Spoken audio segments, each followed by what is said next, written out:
শাকিব খান সম্পর্কে কিছু অজানা তথ্য দিল রিপোর্টার কাজী নেপু। দর্শকদের জন্য হুবহু তার ফেসবুক স্ট্যাটাসটি তুলে ধরা হলো। কিছুদিন আগে একটা প্রজেক্টের কাজে কলকাতা গিয়েছিলাম, তো বিকেলে সেখানকার পরিচিত এক সাংবাদিকের সাথে কিছুক্ষণ কথা হলো। কথায় কথায় সাকিবের নাম উঠে আসলো। ভদ্রলোক হঠাৎ আমাকে বললেন, তোমাদের সাকিব আমাদের কলকাতায় কতটা জনপ্রিয় তুমি জানো? খুশিতে চোখ জল করে উঠল। বললাম, বিশ্বসেরা অলরাউন্ডার জনপ্রিয় তো হবে, এটা আলাদা করে কি বলার আছে? সাংবাদিক সাহেব বললেন, তুমি তালেবাস্য এবং থুন্তস্যের পার্থক্যটা বোধ হয় গুলিয়ে ফেলেছ। আমি তোমাদের খানের কথা বলছি, ডালিউড কিং শাকিব খান, চিনেছ? আমি কিছুটা বিব্রতকর অবস্থা করলাম। বাংলাদেশের দর্শকদের মন জয় করে শাকিব খান তাহলে কলকাতাও রাজ করতে শুরু করলো নাকি? বিশ্বাস করেন, আমার নিজেকে নিজেই লজ্জা হচ্ছিল। কি বলবো বুঝতে পারছিলাম না।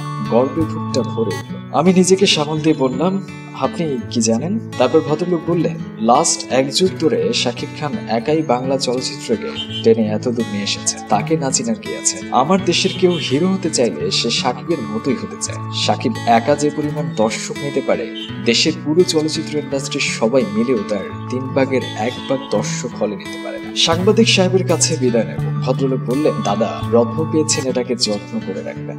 গত কয়েকদিন ধরে যত্ন শব্দটা খুব মাথায় ঘুরছে। বিশেষ করে এফডিসি নির্বাচনের দিন নিউজ রুমে বসে যখন ফোন পেলাম সাকিবকে এফডিসির ভেতর লজ্জিত করা হয়েছে, সাকিবের দিকে অস্ত্র তাক করা হয়েছে, ছুরি মারা হয়েছে, তখন খুব সংখ্যায় পড়ে গেলাম। তার কিছুক্ষণ পর যখন খবর এলো সাকিবের এক ভক্ত সাকিবকে প্রোটেক্ট করতে গিয়ে নিজেই ছুরি আঘাতের শিকার হয়ে হসপিটালে গিয়েছে, তখন আবারও বুঝলাম আসলে সাকিব কি, যার জন্য ছুরির নিচে যেতেও একজন মানুষ এক বিন্দু দ্বিধাবোধ করেনি।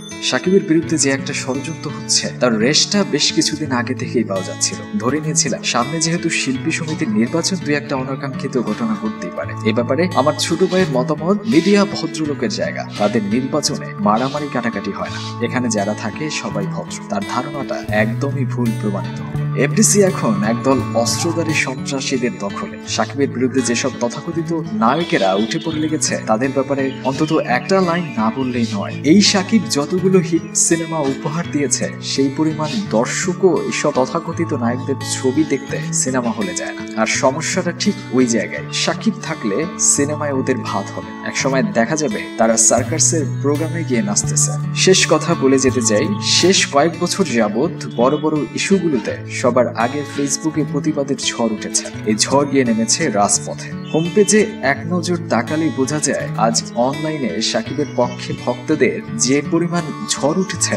সাকিব খানের বিন্দু মাত্র ক্ষতি হলে এই ঝড় এফডিসির গেটে গিয়ে থামবে। এদেশের চলচ্চিত্র প্রেমীরাই সেদিন ভেতরে ঢুকে একটা করে অস্ত্রধারীদের ঘাড় ধরে থাপড়াতে বের করে নিয়ে আনবে। ট্রাস্ট-মি, মাথার উপর কারো ছায়া থাকবে না সেদিন। শাকিব খান শুধু একজন সুপারস্টারই নন, শাকিব খান মানেই বাংলা চলচ্চিত্র। এই শাকিব খানকে দিয়েই বিশ্বের কাছে বাংলা চলচ্চিত্রকে রিপ্রেজেন্ট করি আমরা। বোঝা গেছে?